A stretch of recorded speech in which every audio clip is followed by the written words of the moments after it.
secreto que cuando llega un gobernante a un cargo, deshace lo que hizo el anterior para dejar su legado y así sucesivamente. Esto se repite por N veces y nunca vemos como una gran proyección y un gran proyecto país, o por lo menos no queda muy claro cómo es esto. Estudios de futuro, ciencia o tarot, o tabaco, o cartas, o qué. Totalmente. En las empresas, ¿por qué se genera este tema de ser tan cortoplacistas a veces? ¿Cómo se puede llegar a que las empresas, a que el sector empresarial pueda pensar a futuro?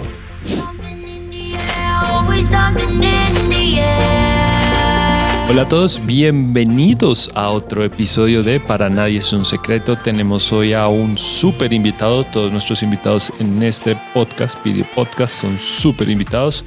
Hoy tenemos al profesor Freddy Vargas Lama. Freddy es doctor en administración, es director del doctorado aquí en administración de la Universidad Externa de Colombia, es el director de la maestría en pensamiento estratégico y prospectiva también de la Universidad Externa de Colombia, en la Facultad de Administración de Empresas. Y Freddy es un personaje místico, es un personaje interesante. ¿En qué sentido? En que Freddy puede tener la capacidad de leer el futuro empresarial o de los gobiernos, y eso es lo que precisamente vamos a hablar hoy aquí en Para Nadie es un Secreto. Hola Freddy, ¿cómo estás? ¿Cómo estás, Luis Fernando? Bueno, lo primero, gracias por la invitación. Y bueno, y más que místico, es científico, porque justamente vamos a conversar de estas cosas que son muy interesantes respecto al pensamiento de largo plazo, respecto a los estudios de futuro, respecto a todas estas cosas que ya tú nos vas a ir contando, ahí preguntando a lo largo del tiempo. Excelente, claro que sí. Entonces, ya para entrar en materia, estudios de futuro, ciencia o tarot, o tabaco, o cartas, o qué. No, esto es totalmente ciencia. Justamente ese es el punto fundamental.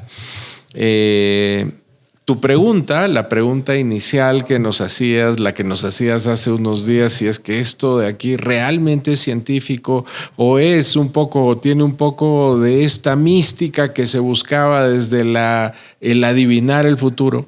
Pues justamente lo que vengo a contarte, lo que le vengo a decir a nuestra gente es que todas estas cosas claramente son científicas, probables, demostrables desde múltiples puntos de vista. ¿Cómo se demuestran? ¿Cómo entra la ciencia aquí a demostrar que el futuro es científico y no una vaina de adivinar o tarot o como lo queramos mostrar? No, es muy buena la pregunta, porque lo que nosotros hacemos no es tratar de predecir el futuro.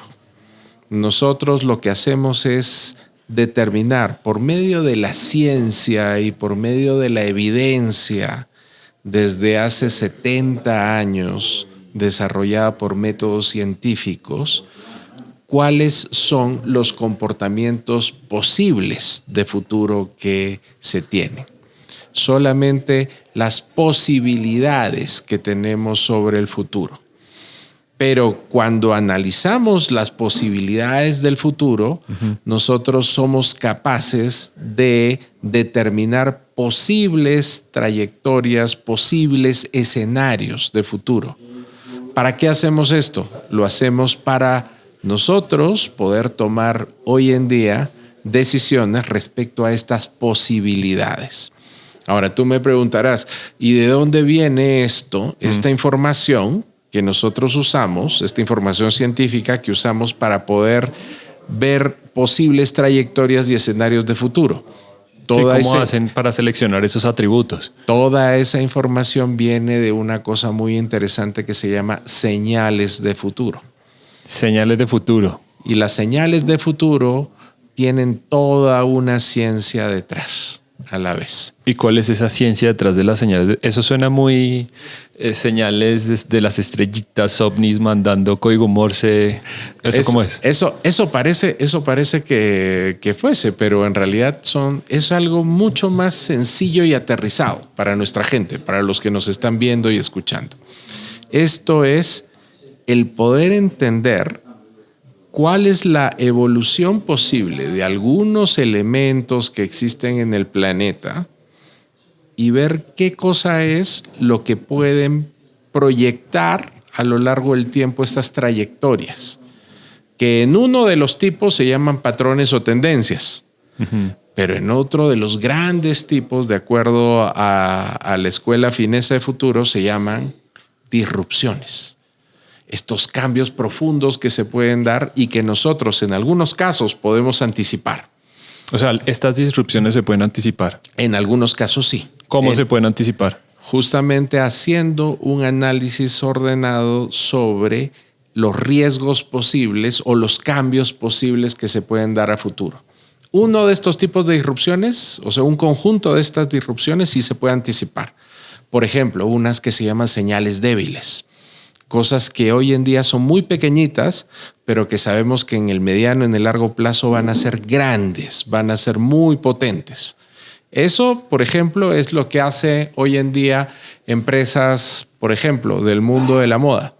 Detectan patrones en el presente que están saliendo y que todavía no son tendencia, pero que en el mediano plazo esos pequeños puntos que se detectan en la sociedad, cambios en su industria, cómo se convierten en el mediano y en el largo plazo en algo fuerte, potente, grande, que genera muchos millones, ¿no? Pues eso por tomar solamente el caso de una industria, ¿no? Sí. ¿Y cómo hacen dentro de estos estudios de pensamiento de futuro esto en dónde se visualiza? ¿En un mapa, en un software, en una hojita cuadriculada, en un Excel? ¿Esto en dónde se proyecta? ¿Y cómo se pueden leer? Depende de las escuelas de estudios de futuros.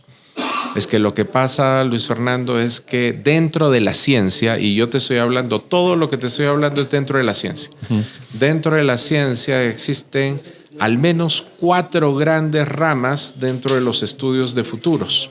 Al menos 4, pero en realidad son más que se tienen de base. Pero detrás de estas 4 grandes ramas, que ahorita te las voy a mencionar, existen más o menos 17 grandes escuelas en el planeta que están viendo y que están analizando estos temas. Las 4 grandes ramas que tenemos nosotros en esto son: la primera, el determinismo, de origen norteamericano. Ok, ¿cómo funciona el determinismo? El determinismo está en función a tendencias. Es el análisis de las proyecciones del pasado hacia el futuro. La segunda de las grandes líneas es la que nos mezcla a nosotros con nuestros primos hermanos, o sea, a la perspectiva voluntarista, con los primos hermanos, que es el foresight anglosajón. Sí. En realidad todo esto lo podríamos poner dentro de la misma bolita. Okay. En esta bolita lo que prima es la necesidad de tener escenarios posibles de futuros y poder ver cuáles son las trayectorias, y en el caso de la prospectiva, seleccionar una que le llamamos escenario apuesta. Pero esa es la segunda. La tercera se llama los estudios críticos y normativos, que estos estudios lo que buscan no es determinar el futuro per se desde las posibilidades, sino lo que está buscando es determinar qué es lo que deberíamos de hacer en algunos casos, y en otros casos no solamente lo que deberíamos de hacer, sino qué es lo que podríamos hacer a futuro. Y existe hoy en día otro conjunto de herramientas dentro de una cuarta gran escuela que hoy en día se llama la escuela de la anticipación. Okay. Que en realidad lo que busca la disciplina de la anticipación es tratar de romper el mito de que el ser humano, desde un pensamiento ordenado, no puede crear este futuro desde el tener un pensamiento sistémico, el comprender el sistema para ir adelante. Así que esas al menos son 4, pero existen muchas más. Al menos dentro de estas 4 approach existen más de 17. Ok, ya vimos entonces la definición o una aproximación a una definición sobre estudios de futuro, pensamientos de largo plazo. Y es de futuros, con S al final. Ok, estudios de futuros. ¿Y sabes por qué es futuros? ¿Por qué? porque no hay un futuro posible, sino varios. ¿Cómo es eso? Si yo veo el futuro de Luis Fernando, no es uno. O sea, puedo tener múltiples futuros, de acuerdo a las decisiones que tú tomes y de acuerdo a los escenarios que se presenten. Hay múltiples futuros para Luis Fernando. ¿Cuál eliges tú? ¿Cuál es el que se va a dar? Eso no está escrito todavía. Ese es el gran punto. Por eso son futuros, estudios de futuros. Ok, en ese caso me tocaría leer las estrellitas para saber cuál sería mi futuro. En realidad es más que eso, es más fácil todavía. Es qué cosa es lo que tú quieres para ti. Ok. O sea, y qué tanto es que tú vas a poder tener información respecto al futuro para poder tomar las mejores decisiones respecto a esa decisión de futuro que quieres.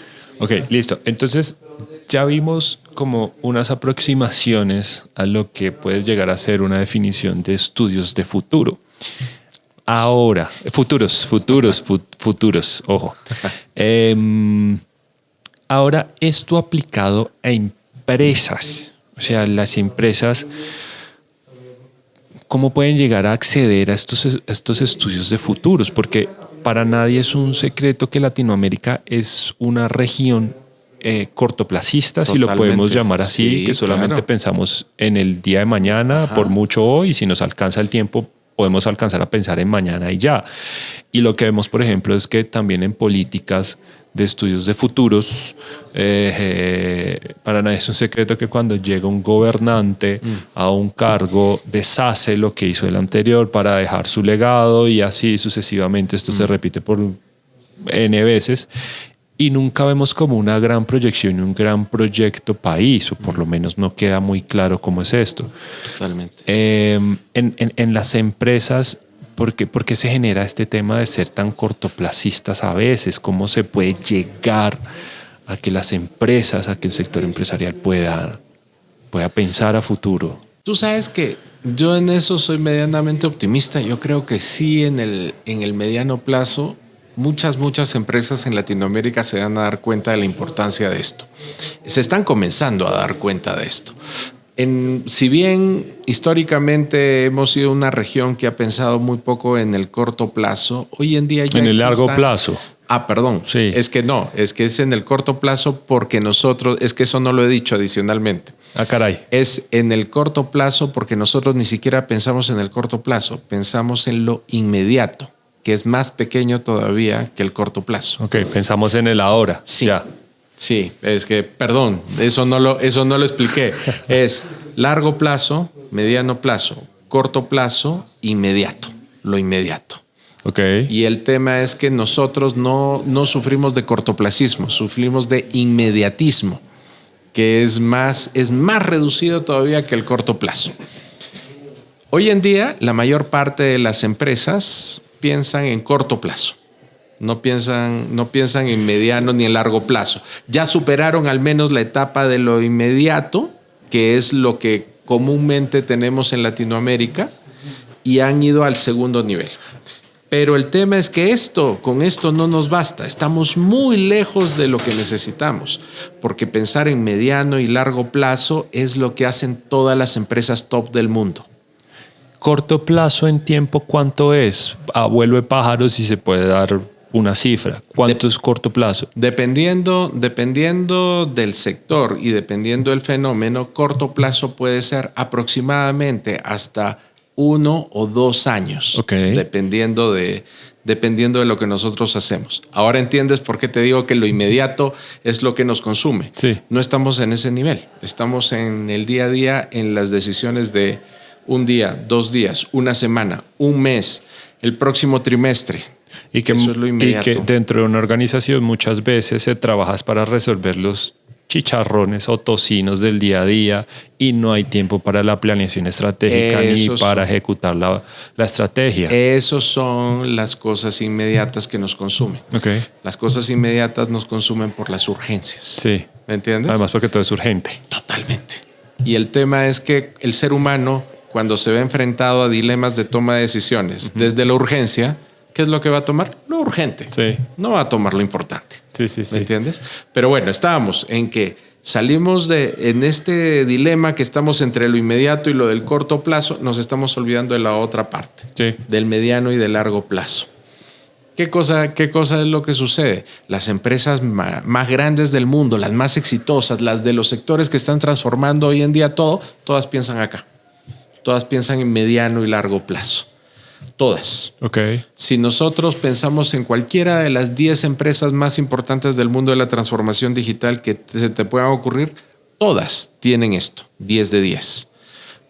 Hemos medido, nosotros hicimos un análisis tomando las 100 primeras empresas del S&P 500, que es un índice de la Bolsa de Nueva York donde cotizan de las mayores empresas del mundo. Sí. Y encontramos en esas 100 primeras empresas hay de todo. Hay empresas de la transformación digital y empresas también tradicionales. Y lo que hemos encontrado es que incluso muchas de las tradicionales también están montadas en esta cosa. No son pocas, 79 de las 100 primeras empresas en el S&P 500 tienen rasgos de pensamiento de largo plazo.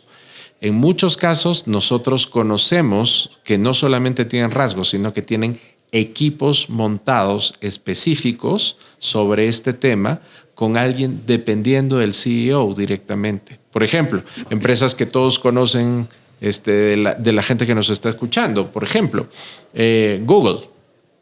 Google, su estrategia, su forma de estructurarse, su llegada al cliente está pensada en el largo plazo. Por eso tienen una persona, un señor detrás que se llama Chief Futurist Officer, que es algo así como un vicepresidente de futuros dentro de su corporación. O sea, ya hay un segundo CFO dentro de las organizaciones. Exactamente, aunque le ponen a este señor CFUO. Ah, ok, sí, En la U chiquita. para no confundirlo con el financiero. Okay, exactamente. Sí. Listo, ¿no? Yo creo que toda esta temática ha sido muy interesante. Creo que nos va a tocar dividir este video en 2 partes. Entonces, espérennos la otra semana con la segunda parte. Vamos a hablar un poco de lo que es la alfabetización de futuros, la visita aquí del señor a Suiza y qué está haciendo el mundo en términos generales, los países, los expertos, para llevar a cabo el pensamiento de futuros. Visualizar la humanidad en 1 década, 2 décadas, bueno, en fin, para dónde vamos como humanidad.